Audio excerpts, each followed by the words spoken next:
நெஞ்சம் நிறைந்த பிரார்த்தனைகள், வாழ்த்துக்கள் அமைதி நிலவட்டும்.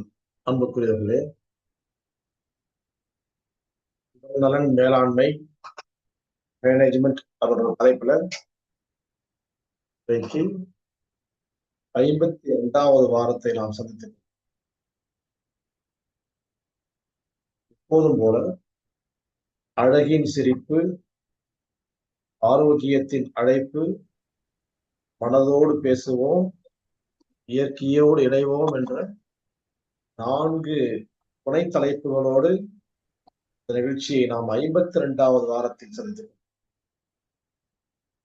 முதலாவதாக, அழகின் சிரிப்பில் யோகா நமக்கு எப்படி உதவுகிறது என்பதைத்தான் நாம் பார்த்துக்கொண்டோம்.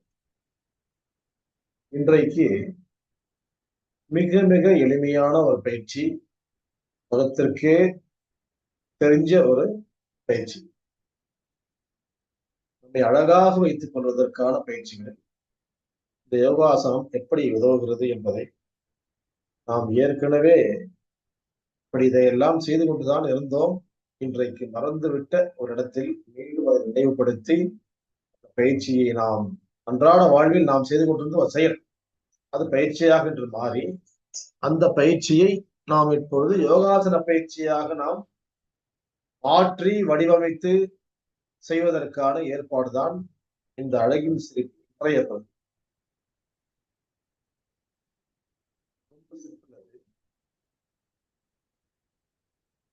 இதனால உள்ள பயன்களை பத்தி முதல்ல நான் சொல்றேன். பல்வேறுபட்ட உணர்ச்சிகளின் கொந்தளிப்பு, ரொம்ப அப்படியே ஹாப்பினஸ், ரொம்ப ஜாலி மூடு, ரொம்ப கட்டுக்கடங்காம அடுத்த வேலை கெடுத்துட்டே இருக்கு, ரொம்பவும் பயந்து பயந்து பயந்து ஒரு வேலை கூட செய்ய முடியாம எதை எடுத்தாலும் அது அப்படியாக பயத்தோடையே வாழக்கூடிய ஒரு நிலை.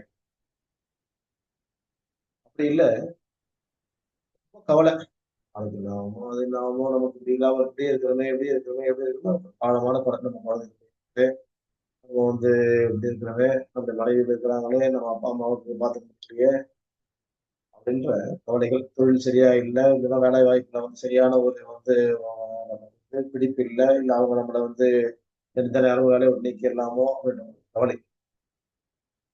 இழந்து போன பிள்ளையோ நபரையோ நினைத்து நினைத்து இதெல்லாம் அடிக்கிற மாதிரி கண்ணாலும் கொஞ்சம் அடிக்கிற மாதிரி துக்கம். அப்படி இல்ல ஒரு கோபம், அது ஒரு உண்மையிலும் பார்க்கிற வரைக்கும் தீவிர தீவிர தீவிர தீவிர மனசு.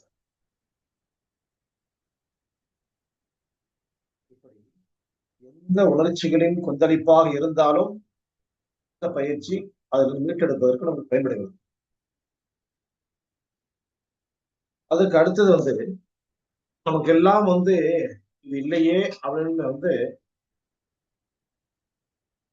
நினைக்காதவர்களே இருக்க முடியாது. நம்ம யாராக இருந்தாலும் நம்ம இந்த இது நமக்கு இருந்தா நல்லா இருக்குமே,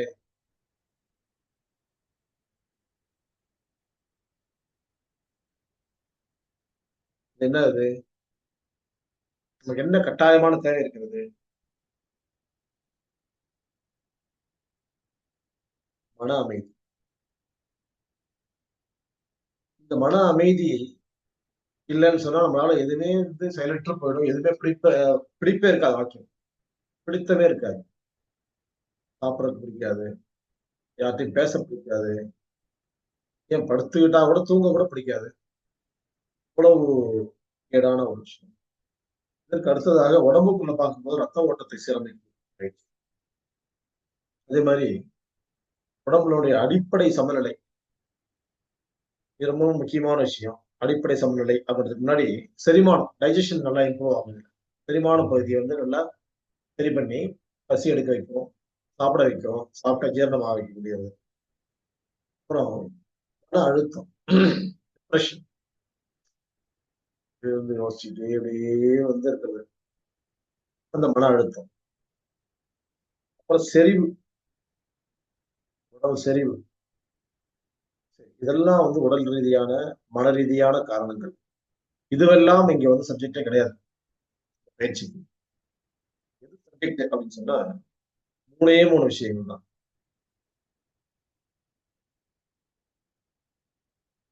உடலின் அடிப்படை சமநிலை முதல் விஷயம். இரண்டாவது நெகிழ்வு. மூணாவது தோரணை. அடிப்படை சமநிலைன்னா என்னது? சில பேருக்கு இடுப்பு கீழே பெரிய கால்கள், தொடையெல்லாம் பெரிய பெரிய தொடை, மேல மெலிஞ்சிருக்கும். சில பேருக்கு பார்த்தா பெரிய ஒரு எக்ஸசைஸ் பாடி மாதிரி தோள்பட்டெல்லாம் அகலமாகி இப்படி கனமா இருக்கும். பெரிய இடுப்புகள் வந்து மெலிஞ்சு போயிடும். இது பொதுவா எல்லாருக்குமே இது ரெண்டு தாண்டி இன்னும் கேட்டா தொப்பை, பெரிய தொப்பை.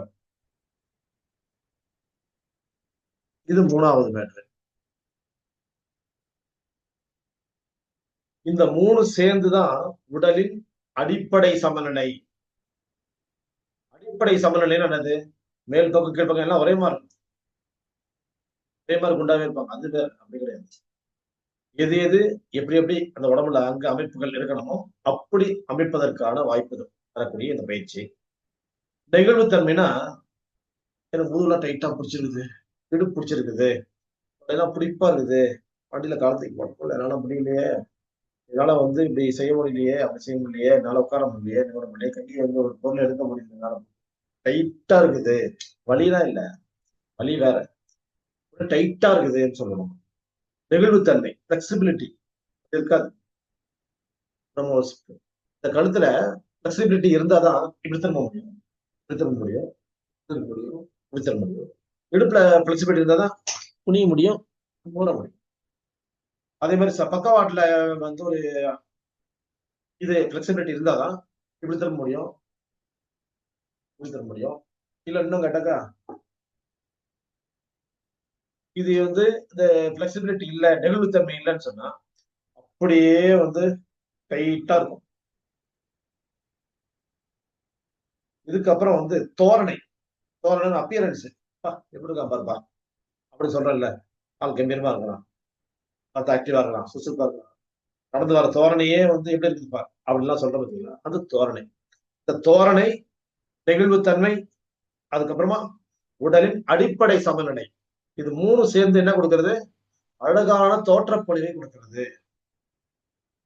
இந்த அழகான தோற்றப்பொழிவை கொடுப்பதற்கு ஒரு பயிற்சி, இது ஒரு யோகாசன பயிற்சி. ஆனால் உலகத்தில் எல்லா மனிதர்களுக்கும் ஒரு தெரிஞ்ச பயிற்சி, செய்து கொண்டிருந்த பயிற்சி, செய்து இப்ப கூட ஒரு 10ல ஒரு 4 பேர் செய்யக்கூடிய பயிற்சி தான் இது. இப்படிப்பட்ட பயிற்சி என்னவா இருக்கும்? சம்மணங்கால் போட்டு உட்கார்றது, அவ்வளவுதான். இதுவே வந்து ஒரு பயிற்சியா மாறிச்சுயா.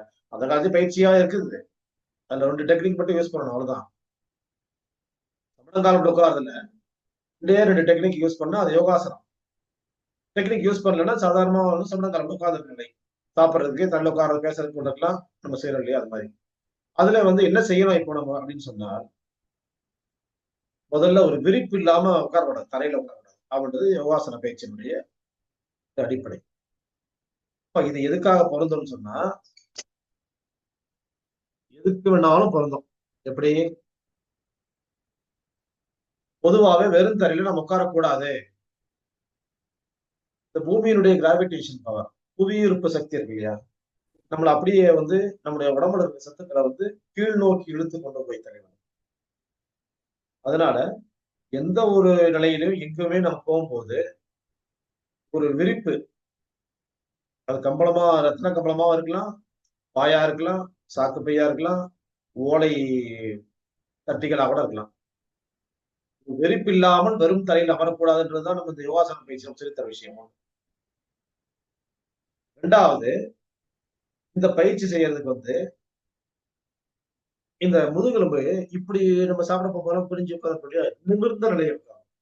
முதுகெலும்பு நேராக அமைய வேண்டும். மூணாவதாக இந்த விரல்களை வந்து டச் பண்ணி ஆகாயத்தை வைத்திருக்கணும்.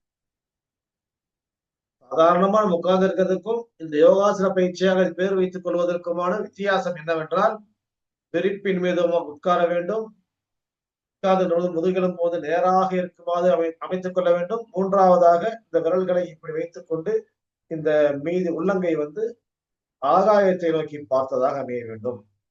இப்படி செஞ்சால் உடலின் உறுப்புகளின் சமநிலை.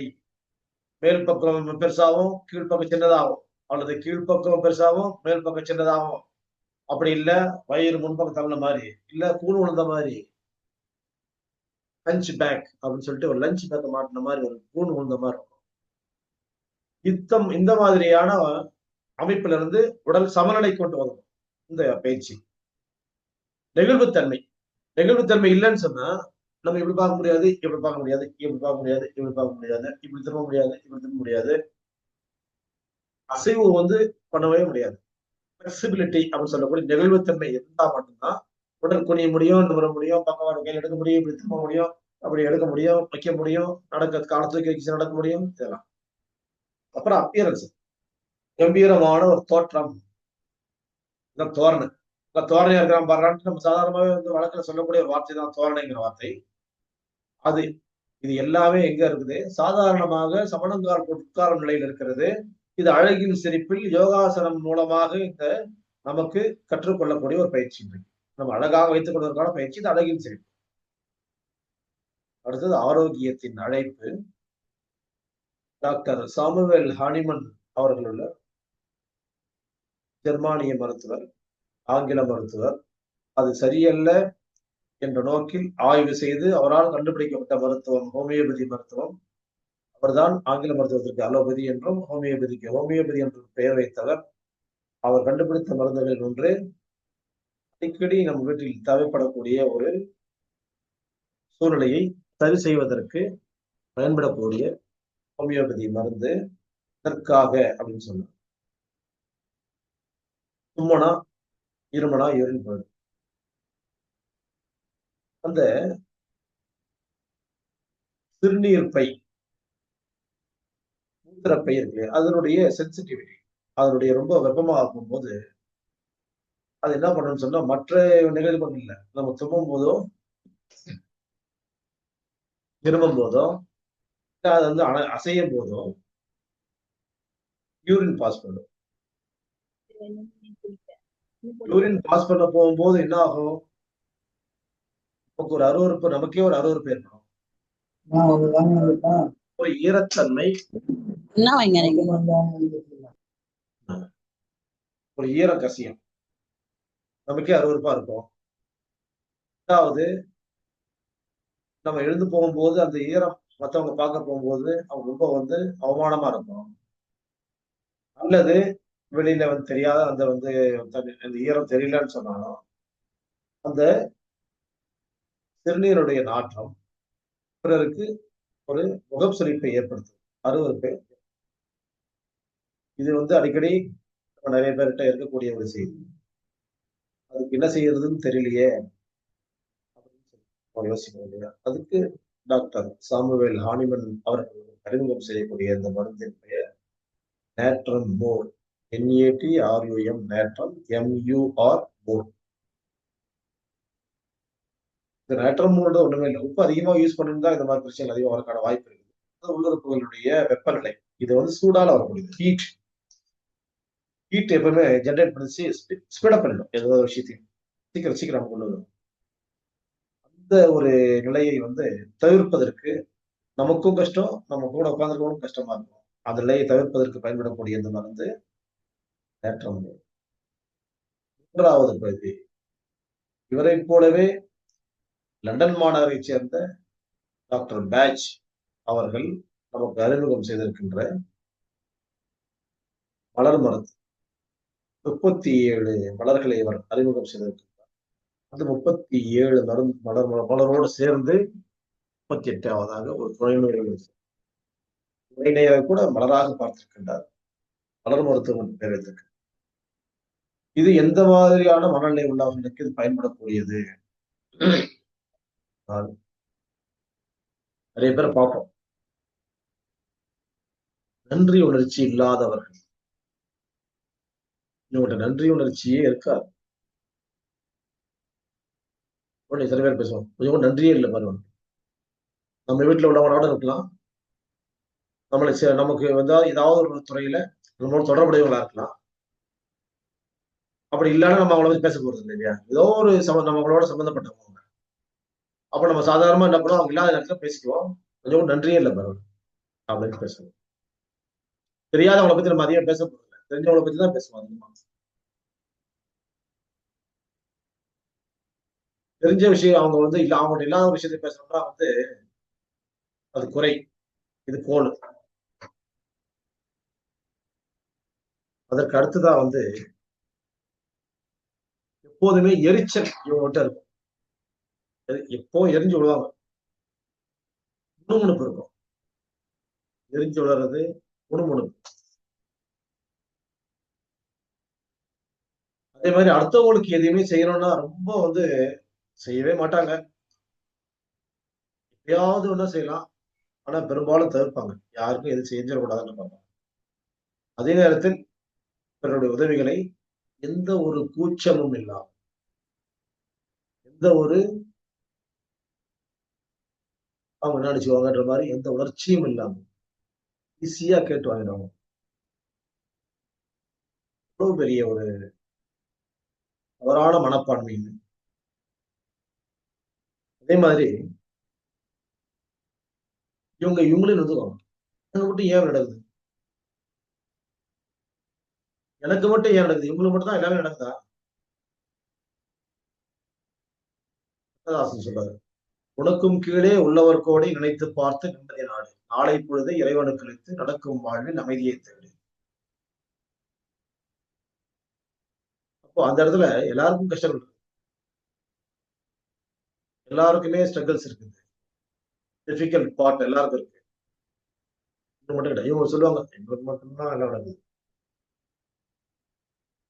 அதே மாரி இன்னும் டீப்பா போனாங்கன்னா, "நான் ஏன் இத வந்து இந்த கஷ்டத்த அனுபவிக்கணும்? எனக்கு என்ன தலையெழுத்து?" இந்த வார்த்தை வந்து நம்மட்ட எல்லாத்துக்குமே அடிக்கடி வரும். அந்த நேரத்துல அந்த உணர்ச்சிகள் நமக்குள்ளேயே தான் வந்து போகுதுன்றத நம்ம புரிஞ்சுக்கணும். இது ஒரு விரக்தி மனப்பான்மை. இதுவே வந்து முழு தீவிரமான இருக்கவங்களும் இருக்காங்க. அப்பப்ப நம்ம எல்லார்கிட்டயும் லேசாக வந்து தலைகாட்டி விட்டு செல்லக்கூடிய ஒரு இயல்பு தான் இது. அடுத்தவங்களுக்கு ஒரு பெனிஃபிட் கிடைச்சுச்சு. அவன் பரிசு வாங்கிட்டான். அவனுக்கு சீட் வாங்கி கிடைச்சிருச்சு. அவனுக்கு ஒரு பொருளாதாரத்துல வெற்றி கிடைச்சிருச்சு. அவனுக்கு ஒரு வந்து நல்ல பொண்ணு அமைஞ்சிருச்சு. இல்ல அந்த பொண்ணுக்கு நல்ல மாப்பிள்ளை அமைஞ்சிருச்சு. அப்படின்னு சொல்றத வந்து ஏத்துக்கவே முடியாத பொறாமை உணர்ச்சி உடையவன்.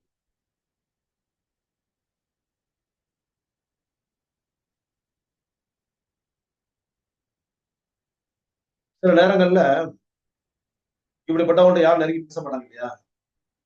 இவங்க உள்ளுக்குள்ளேயே போட்டு போட்டு குமுறி குமுறி தங்களை தாங்களே உடம்ப கெடுத்துக் கொள்ளக்கூடியவங்க. இவங்களுக்கு வந்து நன்மையை பார்க்கறதுக்கான அந்த பார்வையே உங்கள்ட்ட கம்மியா இருக்கும். அதுல இல்லாமல் இருக்கும். தீமைகளையே பார்த்துட்டு இருப்பாங்க. ஒண்ணு வெளி தீமைகள பார்ப்பாங்க. இல்ல தனக்குள்ளேயே தீமைகளா நினைச்சுக்கிட்டு இவங்களே வந்து நமக்கு வந்து இப்படியே ஆயிப்போச்சு. இவ்வளவுதான் நம்ம அப்படின்றலாம் குமுறி குமுறி எந்த ஒரு வேலைகளையுமே ஈடுபாடு இல்லாமயே போயிடுவாங்க. அதே மாரி நம்ம வீட்ல இப்ப இவங்க இருக்கிறாங்கன்னு வச்சுக்கங்களேன். ஒருத்தர் கைய அறுத்துட்டாங்க. இல்ல ஒருத்தருக்கு இருமலா இருக்குது. நம்ம வீட்ல உள்ள இன்னொரு நபருக்கு காய்ச்சல் இருந்துச்சு. இதெல்லாம் வந்து பெருசா எடுத்துக்கவே மாட்டாங்க. என்னப்பா கைய அறுத்துட்டியா? வந்து ஒரு பேண்டேட் எடுத்துக்க. வாஷ் பண்ணு. அவ்வளவுதான். அத கூட ஒப்புக்க சொல்லுவாங்க. என்ன திடீர்னு இருமுறையே என்னாச்சு? அவங்கட்ட கேள்விலாம் கேட்கவே மாட்டாங்க. நீ இருமுற, வயித்துல இருக்குது. ஆனா உனக்கு மட்டும் எனக்கு ஒண்ணு தான் இருக்குது. நான் அவன கவனிக்கிட்டு இருக்கேன் ரொம்ப இருமுறையா?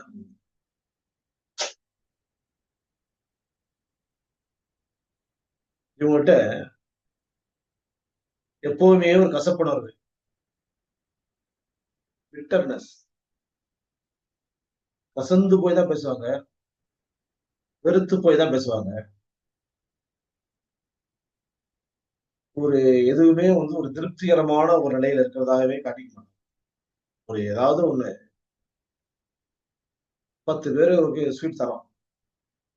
9 பேர் நல்லா இருக்குதுன்னு சொல்லுவாங்க. இது மாரி நான் அங்க கூட சாப்பிட்டுருக்கேன். அப்படின்னு சொல்லலாம். அப்புறம் கம்முன்னு இருப்பாங்க. என்னன்னு கேட்டா, கேட்டதுக்காக வேணா அப்படி போனா போன்னு சொல்லிருவாங்க.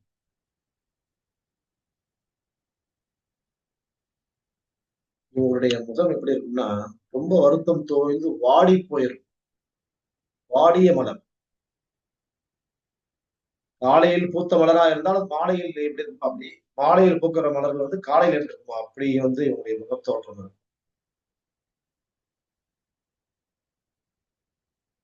வாழ்வில் வளர்ச்சியும் மகிழ்ச்சியும் இல்லாத நிலையை உடையவர்கள் அவர்கள். அவர்களுடைய வார்த்தைகள்லயே எப்படி சொல்றாரு இவங்களை பத்தி அப்படின்றத பார்க்கலாம். வாழ்வில் அமையும் வெற்றியை கொண்டே மதிப்பீடு செய்வோர் முன்னேற்றத்திற்கு தடையாக உள்ளவற்றை சந்திக்கும் போதும் எப்போதும் இல்லாத போதும் அவற்றை ஏற்க முடியாமல் வருந்தி குறைபட்டு கொள்ளும் நிலை எப்பவுமே படிபட்டு மட்டுமே நடக்கணும். உங்களுக்கு எதுவும் கஷ்டமே வந்துடக்கூடாது, அவங்களால ஏற்க முடியாது. நான் வந்து மகிழ்ச்சியா மட்டும்தான் இருக்க பிறந்தவன், நான் மட்டுமே மகிழ்ச்சியாக இருக்க பிறந்தவன், இன்னும் ஒரு ஸ்டெப் மேல போகணும். அப்படிதான் இத்தகைய பெருந்துன்பம் வருவது தமக்கு உரியது அல்ல. இது எனக்கு வர வேண்டியதே கிடையாது. முதல்ல யாருக்கு அவனுக்கு அனுபவிக்க வேண்டியது போய் எனக்கு வந்து சேர்ந்ததுக்கு இருக்கலாம் அப்படின்னு நினைக்கக்கூடிய மனப்பான்மையுடையவர்கள். இது நன்மை இல்லாது என்றும் எண்ணி கசப்புடன் அடைவது. எனக்கு வந்து நல்லது எனக்கு நடக்க போறது கிடையாது. இது வந்ததுனால வந்து எனக்கு என்ன இருக்குது, எனக்கே வந்துச்சு, எனக்கு வர வேண்டிய வேலை கிடையாது, யாருக்கும் வர வேண்டியது தவறுதலா என்கிட்ட வந்து வச்சு பாருங்க அப்படின்னு.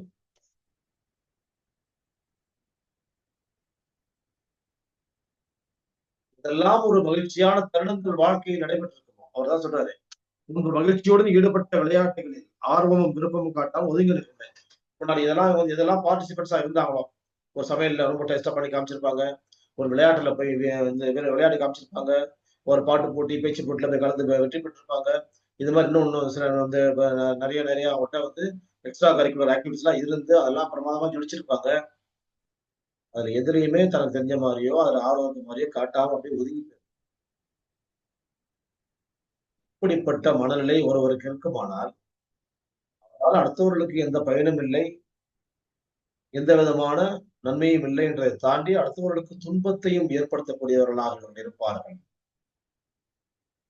என்றால், அடுத்தவர்களுக்கு தரும் துன்பம் ஒன்று என்றால் தங்களை தாங்களே வருத்திக் கொண்டு கீழ்நோக்கி தங்களை செலுத்திக் கொள்ளக்கூடிய இந்த நிலை என்பது 10.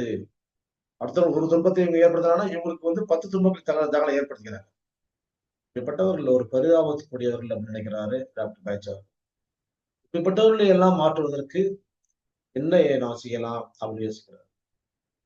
ஆக்சுவலி எப்படி கண்டுபிடிச்சா அந்த மாதிரினா ஒண்ணு ஒண்ணா சாப்பிட்டு பார்க்கும்போது நமக்குள்ள என்ன உணர்வுகள் ஏற்படுது அப்படின்றத பாக்குறாரு. இல்ல இன்னைக்கு நம்ம மனசுல என்ன உணர்வுகள் ஏற்படுதோ அது எதை சாப்பிட்டா சரியாகுதுன்றது பாக்குறாரு. இந்த உணர்வுகள் அவருக்குள்ளேயும் வந்து போயிடும், நமக்குள்ளேயும் தான் வந்து போகுது. நம்ம வந்து இப்ப நினைக்கும் போது அவன் இப்படி அப்படி நினைக்கலாம். நம்ம எல்லாருக்குள்ளேயுமே இந்த உணர்வுகள் வந்துதான் போகும், போயிடும், வரும் போகும் வரும் போகும், அது வேற. அப்போ போனோம்னா நமக்கு வந்து பெரிய பாதிப்பு இல்லை, சின்ன பாதிப்பு அன்னைக்கு அந்த நிமிஷம் கூட நடக்கும். நம்ம ஏதாவது ஒரு இந்த மாதிரி நினைச்சிட்டோம், இந்த மாதிரி ஒரு இயல்பு நம்ம வந்துச்சுன்னு சொன்னா அந்த நிமிடங்களில் நாம வந்து நமக்கு ஒரு தீங்கு நடக்குது உடம்புக்குள்ள, உறுப்புகள்லயோ உணர்வுகள்லயோ நம்ம வேலை வாய்ப்புலயோ வெற்றிலையோ ஒரு பின்னடைவு ஏற்படதான் செய்யும். கண்டிப்பாக நமக்கு தெரியாது, நம்ம அறியாம ஒரு பேக்வேர்ட்னஸ், ஒரு பின்னடைவு. அதுக்கப்புறம் சரியாயிடும், ஏன்னா நம்ம மறுபடியும் கரெக்ட் ஆயிடும். நார்மலா நம்ம எல்லாருக்குமே எல்லா உணர்ச்சிகளும் தான் வரும், நம்ம கரெக்ட் பண்ணிக்குவோம். கரெக்டே பண்ணாம கரெக்ட் பண்ணிட கூடாதுன்றதுலயே உறுதியா இருப்பாங்க இந்த ரொம்ப டீப்பா உள்ள மனநிலை பாதிக்கப்பட்டவன் தான். நம்ம எல்லாம் மனிதன் அப்படின்னாலே மனம் தான், மனம் சார்ந்தவன். மனதின் செயல்பாடுகள் ஏதாவது கோளாறுகள் ஏற்படுமையானால் அவன் வந்து இந்த மாதிரி பின்னடைவை ஏற்பட வைத்துக் கொள்கின்றான் தனக்குத்தானே.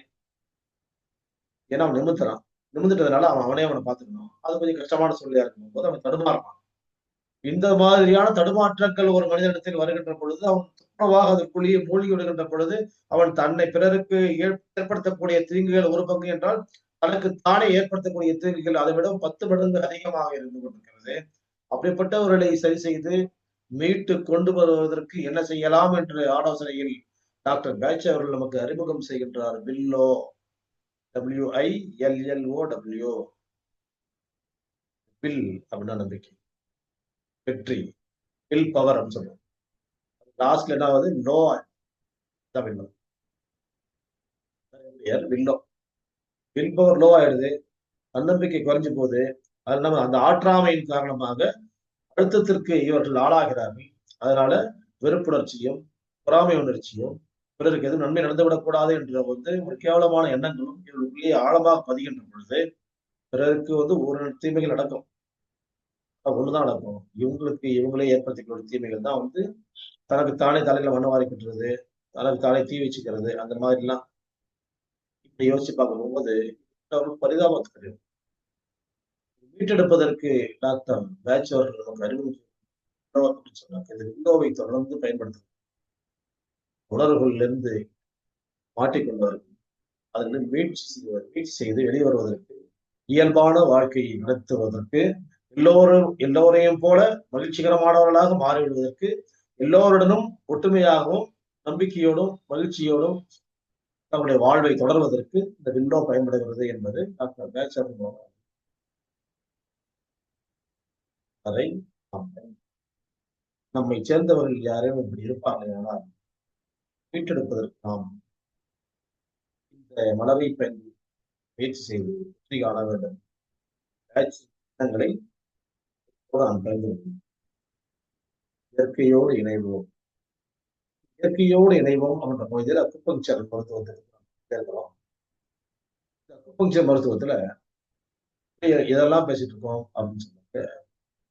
குறிப்பாக மழலை செல்வங்கள் இல்லாதவர்கள் அவளை பத்தி தான் பேசிட்டு இருக்கோம். எல்லா நோய்களையும் தீர்ப்பது வந்து ரொம்ப ரொம்ப எளிது, மிக மிக எளிது.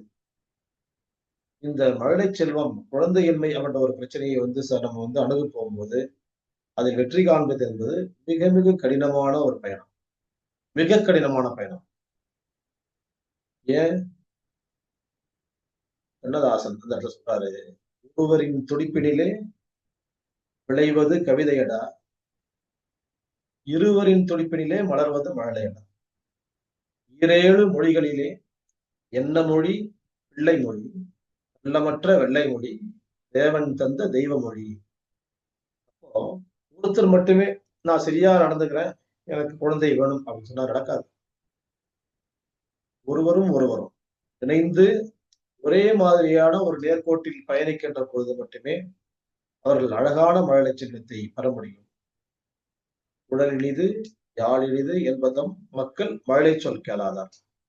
இது வள்ளுவர் சொல்லக்கூடிய வாக்கு.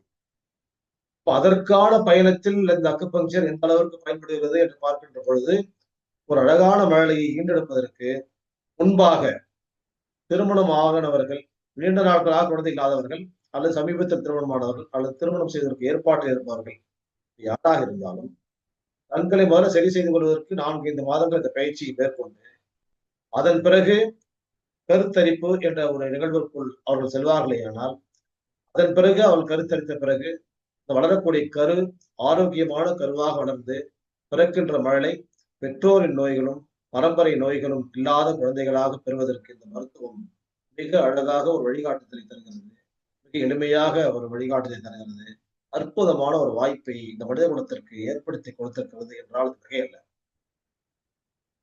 அந்த மாதிரி இருக்க போகும்போது அதற்கு இன்றைக்கு நாம் பார்க்கக்கூடிய ஒரு புள்ளி இந்த இடத்துல அழுத்தம், இந்த வரலையும் அதேதான், இந்த இடத்துல ஒரு அழுத்தம், இந்த வரலையும் அதுதான். கீழ்ப்பக்கம் போகக்கூடாது, நடுவுல மேல்பக்கம். இது ரெண்டையும் சேர்த்து கூட ரப்பர் பேண்ட் கூட போடணும். இங்க ஒரு ரப்பர் பேண்ட், இங்க ரப்பர் பேண்ட். இது போடும்போது குளிர்ச்சி நிலை உடம்பு விட்டு நீங்கும். இந்த குழந்தையின்மையில வந்து முக்கியமா வந்து குளிர்ச்சியும் வெப்பமும் சமநிலையில வரணும். குளிர்ச்சியான இடங்கள்ல இருந்து தாவரங்கள் வளர்ச்சி நடக்காது. சூரிய ஒளி வெப்பம் பட்டா மட்டும்தான் வளர்ச்சி அடையும். அந்த மலையில வரக்கூடிய ஹில் ஸ்டேஷன்ல இருக்கக்கூடிய மலர்கள்லாம் பாருங்க, வாசமே இருக்காது, அழகான இருக்கும் பாக்குறதுக்கு, எந்த வாசமும் இருக்காது இல்லை. ஏன்னா அவருடைய வளர்ச்சியின் குறைபாடு. ஏன்னா அவருடைய நேச்சர் வந்து அவ்வளவா வெயில் அதற்கு வாய்ப்பு கிடைக்கும். ஏன்னா வெயில் குறைவான பகுதி, மலைப்பாங்கான பகுதிகள்ல தரையில வளரக்கூடிய தாவரங்கள்ல அங்கிருந்து போகக்கூடிய பூக்களோ காய்களோ கனிகளோ நறுமணம் நிறைந்ததாக இருக்கும். அப்ப அது வெப்பம் வந்து இருக்கணும், அதே மாதிரி குளிர்ச்சியும் இருக்கணும். ரொம்ப வெப்பமா இருந்தாலும் கருகி போயிடும் இல்லையா? குளிர்ச்சியா இருக்கணும். குளிர்ச்சியும் வெப்பமும் சமநிலைப்பட்ட ஒரு நிலையில் இருக்குமே ஆனால் அந்த கருத்தரிப்பு நிகழ்வு அழகாக நடைபெறும். அந்த கரு உற்பத்தியாகி நல்ல ஒரு சீரான முறையில் வளர்ச்சியை கிடைத்து அது பெறுகின்ற பொழுது ஆரோக்கியமான கருத்தரிப்பு, நார்மல் டெலிவரி, அதுக்கப்புறம் ஆரோக்கியமான ஒரு மழலை நமக்கு கிடைக்கும். இதுக்கு இந்த பயிற்சி கட்டாயமா தேவைப்படுறதில்ல. இந்த இடத்தை நம்ம அழுத்த போகும்போது குளிர்ச்சியை சமநிலைப்படுத்தக்கூடிய வாய்ப்பு கிடைக்குது. பொதுவா வந்து அக்குப்ரெஷர்ல வரப்போ நம்ம சொல்லிக் கொடுப்போம். இந்த இடத்துல வந்து ரப்பர் பேண்ட் போட்டுங்க, இங்க ரப்பர் போட்டுங்க. இது வந்து கோல்ட்னஸ் உடம்புல இருக்கக்கூடிய சளியெல்லாம் வெளியேற்றணும். சளியின் காரணமாக இருக்கக்கூடிய இந்த மூக்கொழுகிறது, தும்மல், இருமல் இது மாதிரியான விஷயங்கள்லயும் வந்து விடுபடுவதற்கு இந்த 2 விரல்லயும் ஒரு ரப்பர் பேண்ட் போடுங்க. இல்ல அழுத்தி விடுங்க. இல்லன்னா நம்ம இன்னும் ரப்பர் பேண்டே கிடைக்கல வச்சுக்கலாம் உங்களுக்கு. அப்படியே அழுத்தி விட வேண்டியதுதான் நீங்க. ஏற்கனவே சொல்லியிருக்கிறோம். விரல் முனைகள் எல்லாம் சைனஸ் புள்ளிகள்னு சொல்லியிருக்கிறோம். முதல்ல பேச போகும்போது. வேற ஒரு வீடியோ இருக்கு எடுத்து பாருங்க அத. ஒவ்வொரு சைனஸ்க்கும் ஒரு காரணம் சொல்லியிருப்பேன் நானு. சரி, அந்த முனைய விட்டுருவோம். முனைக்கு கீழ் பகுதி இதெல்லாம் வந்து கோல்டு. அப்போ இந்த கோல்ட நம்ம கம்மி பண்ணிட்டோம்னு சொன்னா, வெப்பம் அங்க வந்து காணாமல் போயிருக்கிற வெப்பம் லேசா வந்து உடம்பு முழுக்க பரவ ஆரம்பிச்சிடும். வார்மா இருக்குது. வார்ம் வெல்கம் குடுக்குறோம். இந்த வார்மா இருந்தா நல்லா இருக்கும்ங்கிறத பாருங்க. இப்ப பாருங்க மழையில வார்மா சுறுசுறுப்பு வரணும்னு சொன்னா என்ன ஆகும்? ஒரு சூடு வரும் நமக்கு. நம்ம வந்து வெளிய வந்து அது வந்து ஹீட்டர் யூஸ் பண்ணக்கூடிய நேரம் இது. அதே மாரி வந்து நமக்கு வந்து சூடா தான் சாப்பிடணுன்ற ஒரு உணர்வு நமக்குள்ள அதிகமாக இருக்கும். அதுவும் கட்டாயமான ஒண்ணு கூட. தண்ணி கூட வெதுவெதுப்பா குடிச்சா நல்லது. சாப்பாட சூடாவே சாப்பிட்டு சீக்கிரமா குடிச்சிடணும். இதெல்லாம் வந்து நம்ம தெரிஞ்ச விஷயம் தான். இப்ப இந்த உடம்புக்குள்ள இருக்கக்கூடிய கோல்ட்னஸ குறைக்கிறதுக்கு இந்த 2 கையிலுமே இருக்குது. இந்த கையிலேயே 2 பாயிண்ட் இருக்கு. இந்த கையிலேயே 2 இருக்குது. இத ஒரு சுத்தியே நீ பிரஸ் பண்ணி விடலாம். இப்படி ஒரு சுத்தி பிரஸ் பண்ணலாம். உடம்புல சில்னஸ் அதிகமா இருக்கும்போது ஜன்னி வர்றதுக்கான வாய்ப்பு இருக்குது. குளிர் ஜுரம் வரதுக்கான வாய்ப்பு இருக்குது. அதுக்கப்புறம் வந்து தும்மல், அதெல்லாம் கனமா இருக்கிறது, பாரமா இருக்கிறது, மூக்கெல்லாம் அடைச்சிருக்கிறது, கண்ணெல்லாம் வலிக்கிறது, வாயில கூட எமிழ்நீ ஒரு மாதிரியான சுரந்து, அது எரிச்சல் குடுக்கும். உதடெல்லாம் வீங்கி இருக்கும். இந்த காது அடைச்சிருக்கும். காது பின்னாடிலாம் ஒரு கும்முனு மாரி மந்தமா இருக்கும். இங்க முகம்லாம் அப்படியே வந்து வீங்குன மாரி இருக்கும். தாடை பகுதியெல்லாம் வந்து ரொம்ப அப்படியே கோல்ட்னஸால வந்து வந்து பேச முடியாம இருக்கும். பேசும்போது தொண்டையெல்லாம் வந்து கரகரன்னு இருக்கும். பேச முடியாது. தொண்டை வலிக்கும். ஐஸ்கிரீம் சாப்பிட்டதுக்கு அப்புறமா எப்படி தொண்டை வலிக்குதோ, அந்த மாரி தொண்டை வலிக்கும். இந்த ஒரு நிலைகள்லாம் மாறணும்னு சொன்னா, உடம்புல கோல்ட்னஸ சமநிலைப்படுத்தணும். வெளியேத்தக்கூடாது. கோல்டும் இருக்கணும், வெப்பமும் இருக்கணும். சமநிலைப்படுத்துவதற்கு இந்த புள்ளி மிக அற்புதமாக பயன்படும்போது, இந்த குழந்தையின்மை அப்படின்றதுல வந்து அவங்களுக்கு வந்து வெப்பமும் இருக்கணும், குளிர்ச்சியும் இருக்கணும். குளிர்ச்சி இல்லாம போயிட்டாலும் கஷ்டம் தான். வெப்பம் இல்லாம போயிட்டாலும் கஷ்டம் தான். அப்ப வெப்பத்தை நான் எப்படி புரிஞ்சுக்கிறது? குளிர்ச்சிய எப்படி புரிஞ்சுக்கிறது? இந்த இடத்துல அழுத்தி பார்க்கும்போது பெயின் இருக்கான்னு பாருங்க. அப்ப உங்களுக்கு குளிர்ந்து போயிருக்கு உடம்பு. இல்ல சில பேருக்கு மரத்து போயிருக்கும். அழுத்தணும்னு தான் வலியே வரும். அது என்ன பண்ணும் தொடர்ந்து அழுத்த வலி போயிரும். மரத்து போயிருந்தால் அழுத்த போகும்போது வலிக்கும். வலிக்க போகும்போது அழுத்தினால் வலி மறைஞ்சிரும். சமநிலைப்படுத்துற விஷயம். இங்கேயே தெரிஞ்சிரும். இதே ஒரு லாக் 2 விரலும் லாக். இத மரத்து போயிருச்சுன்னா கோல்ட்னஸ் அதிகமா இருக்குது. இல்ல வலியா இருந்துச்சுன்னா ஹீட் அதிகமா இருக்குது. 2யுமே வந்து இப்ப வலி அப்ப ஏன் வலி வருது அப்படின்னா ஹீட் அதிகமான வெளிய வரும். அழுத்த 2மே சமநிலைப்படும். 2மே இங்க தான் சுவிட்ச் வேற எங்கேயுமே இல்ல. நம்ம வந்து கார்ல போம்போது ஹீட்டர், ஏசி 2மே இருக்கு இல்லையா? 2க்கும் சுவிட்ச் இருக்கும். 2மே நமக்கு ஒண்ணு தான் இங்க. இதுல வந்து 2மே இதுதான். இது வேணும்னா ஹீட்டர் போடுறோம், வார்மர் போடுறோம். அப்படி இல்லன்னு சொன்னா ஏசி போட்டுக்கிறோம். நாம இந்த 2க்குமே இந்த விரலுக்குள்ளேயே யூஸ் பண்ணிக்கலாம். யூஸ் பண்ண போகும்போது, அந்த கற்பனைக்கு போகுது இல்லையா? சீரா போகும். உள்ள வந்து நமக்கு வந்து வெப்பமா இருக்கணும். வெப்ப தண்ணீருக்குள்ள தான் அது வந்து அப்படியே மிதந்து அது வார்மா இருக்கணும். அது கோல்டா இருந்துச்சுன்னா, அது ஃப்ரீஸ் ஆயிடும். உறைஞ்சிரும். கருப்பைக்குள்ள நீரோட்டம் இல்லாம, அந்த தண்ணி வந்து குழந்தை நீந்துவதற்கு வாய்ப்பு இல்லாம, ஃப்ரீஸ் அப்படின்னா என்னது? உறைஞ்சு போய் உறைநிலைக்கு போயிடும். உறைநிலைக்கு போயிடுச்சுன்னு சொன்னா, அது ஆபத்தாயிடும்.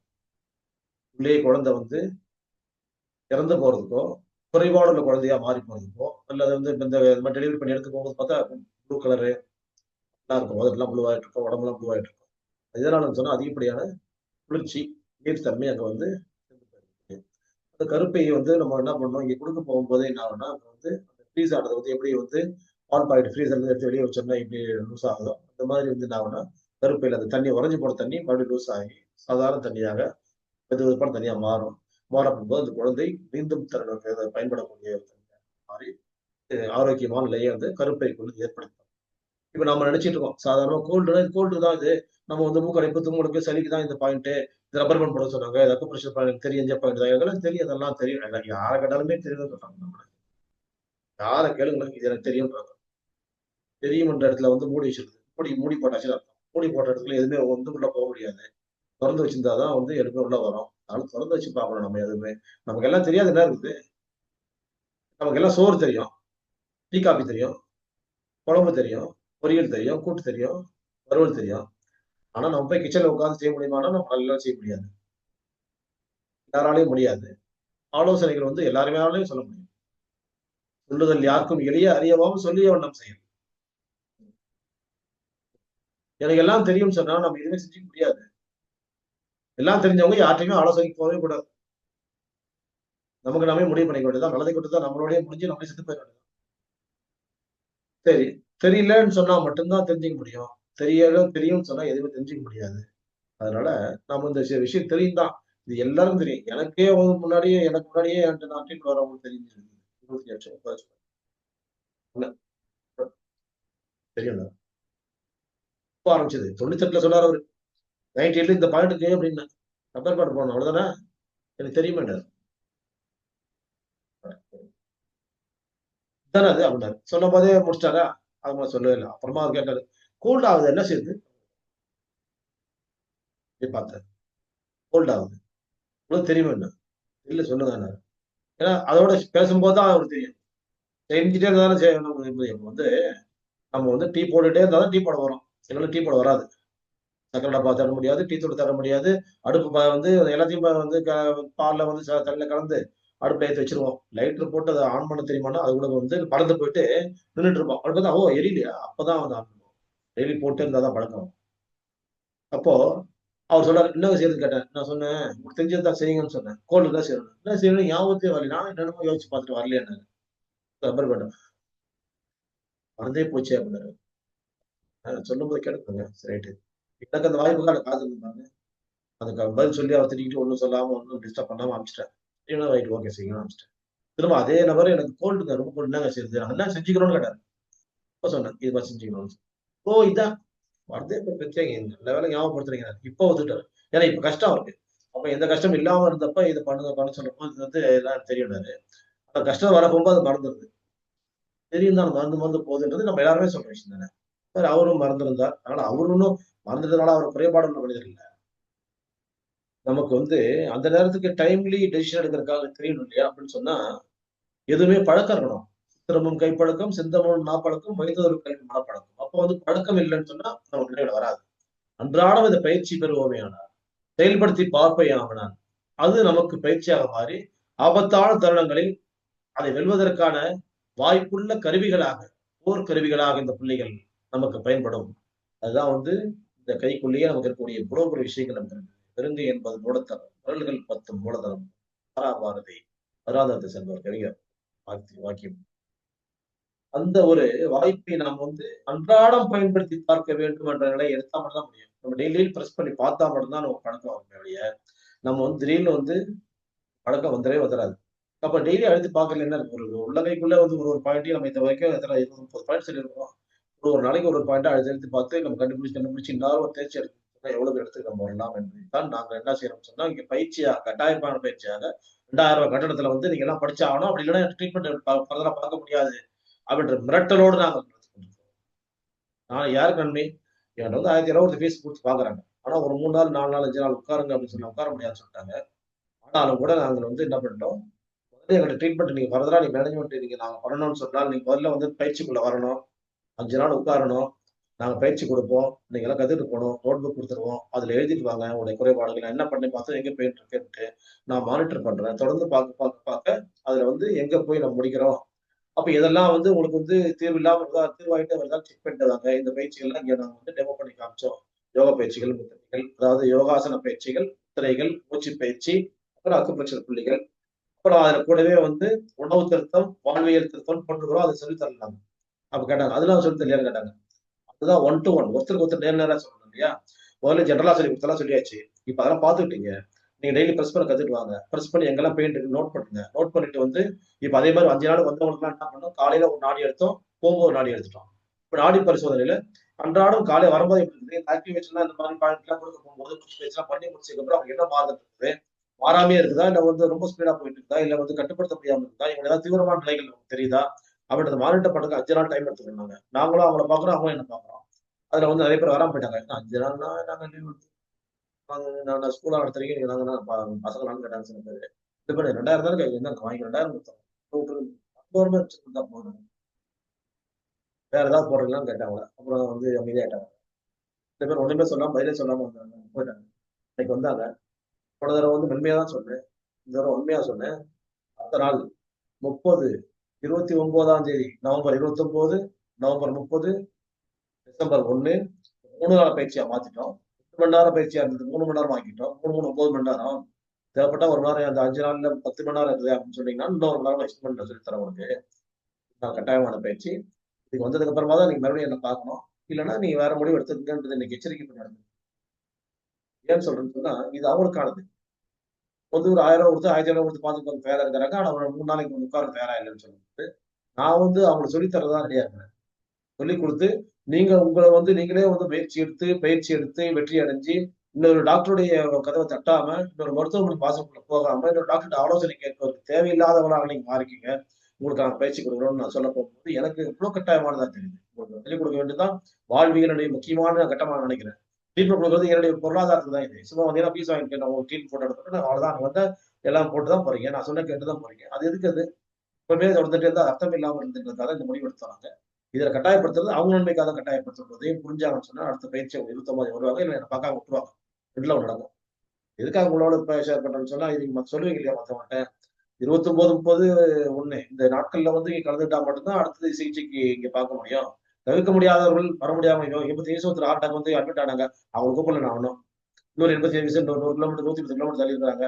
அவங்க கார்ல வந்துட்டு போவாங்க. அவங்க வந்து உள்ள வந்து உட்காருவாங்க தான். அவங்களுக்கு முன்னாள் பயிற்சி நான் கூப்பிடல. இன்னொருத்தர் 80 வயசு வந்து நடுவுல வந்தாங்க. ட்ரீட்மெண்ட் கேட்டாங்க. அவங்க வந்து கிளாஸ் நடத்திட்டு இருக்கும்போது வர சொல்லி ட்ரீட்மெண்ட் குடுத்தேன். அவங்களையும் நான் வந்து கட்டாயப்படுத்தல. இப்ப யாரெல்லாம் வந்து அந்த இயல்புக்கு மாற்றமாக சூழ்நிலைக்கு ஒத்து வராத நிலையில இருக்காங்களோ, அவங்கள கட்டாயப்படுத்தல. முடிஞ்சவங்கள மட்டும் தான் கட்டாயப்படுத்தியிருக்கிறோன்றத வந்து இங்க நான் பதிவு பண்ணி வைக்கிறேன். ஏன்னு சொன்னா, யாரால முடியுமோ, ஒருத்தர் சொன்னாரு, "கடையலாம்" அப்படின்னு.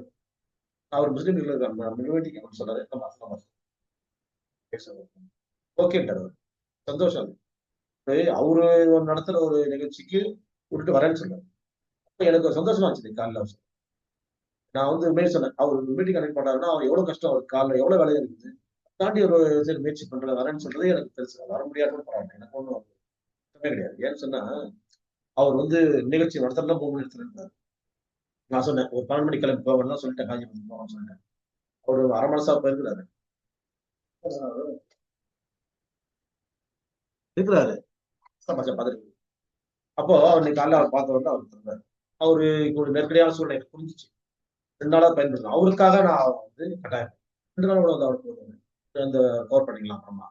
எதுவுமே தெரியாம பிளைண்டா வந்து வந்துட்டு போறதுல அர்த்தம் இல்லன்றத வந்து நான் மறுபடியும் சொல்றதுக்கு காரணம் என்னன்னு கேட்டா, அடுத்தது வந்து ஹாஸ்பிட்டல் போகக்கூடாது. போன மாசம் மட்டும் இங்கிருந்து ஹாஸ்பிட்டல் போனவங்க ரூ. 30,00,000 செலவு பண்ணிருக்காங்க. 7 பேர்.